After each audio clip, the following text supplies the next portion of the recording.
हुए कहा? मासी ने कहा। हाँ साहब, आप फिक्र न करें, मैं शाम में आकर इसको ले जाऊंगी। मासी ने खुश होकर कहा। हाँ, थोड़ी देर बाद मासी अपना काम खत्म करके चली गई। मैं और मेरे घर वाले जरीना को एक छोटी बच्ची की तरह ही ट्रीट करते थे। वो ज़हनी तौर पर इतनी बालक थी भी नहीं।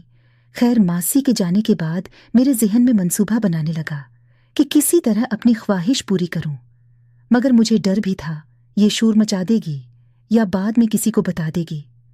तुमने सुबह से कुछ खाया है? मैंने जरीना से सवाल किया।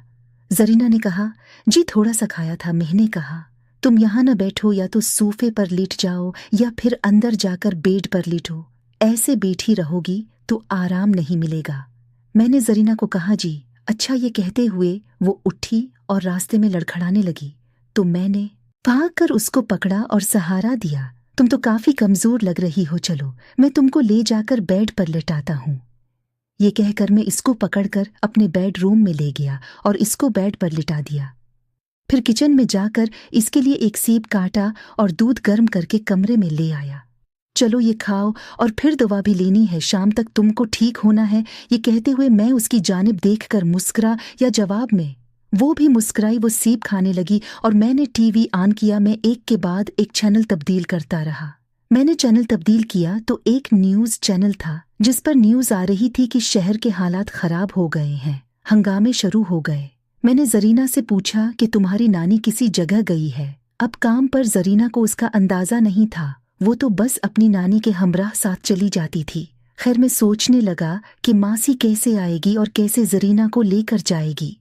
अभी मैं सोच रहा था कि अचानक फोन की बील बजी। मैंने भागकर फोन उठाया तो दूसरी तरफ मासी थी।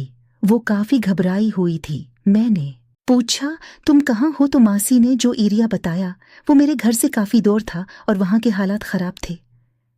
मैंने मासी से उसका प्रोग्राम पूछा कि वो किस तरह आएगी मेरे घर जरीना को लेने, तो उसने जवाब दिया, आमिर बेटा, इस वक्त तो घर से निकलना जान को खतरे में डालना है। मैंने मासी से कहा, अगर मेरे घर तक आ सको तो आ जाओ और तुम दोनों यही रुको जब तक हालात ठीक नहीं होते। मासी ने मेरा बहुत शुक्रिया अदा किया और कहा कि वो पूरी कोशिश करेगी कि जरीना को लेने आ जाए। मैंने कहा, तुम जरीना की फिक्र न करो, वो आराम से है। और फिर मैंने उसकी जरीना से फ़ोन पर बात कर वादी वो खासी मुतमईन हो गई थी। जरीना अब पहले से कुछ बेहतर महसूस कर रही थी। थोड़ी देर बाद मैंने जरीना को दवा दे दी और कहा, तुम सो जाओ, तुम्हारी नानी आएगी तो तुमको जगा लूंगा। और ये कहकर मैं रूम से बाहर निकल गया। मुझे कल यूनिवर्सिटी भी जाना मुश्किल लग रहा था। अभी मैं अपने दिमाग में प्लान कर ही रहा था कि दोस्त का फ़ोन आया और उसने बताया कि कल यूनिवर्सिटी बंद है, शहर के हालात खराब होने लगे हैं। मैं सोचने लगा कि अब मासी न आ सके तो मैं जरीना के साथ अपनी रात गुजार कर लूंगा।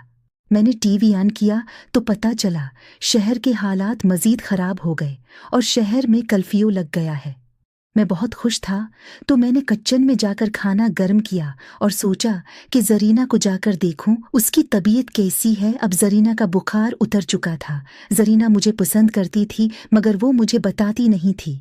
इस रात उसने मुझे अकेला पाकर मेरे गले में बाहें डाल दी और मुझे कहने लगी, मैं आपको बहुत पसंद करती हूँ और मैं आपके साथ शादी करना चाहती हूँ। तो फिर हम दोनों ने शादी कर ली और अब हम खुशी खुशी रहते हैं।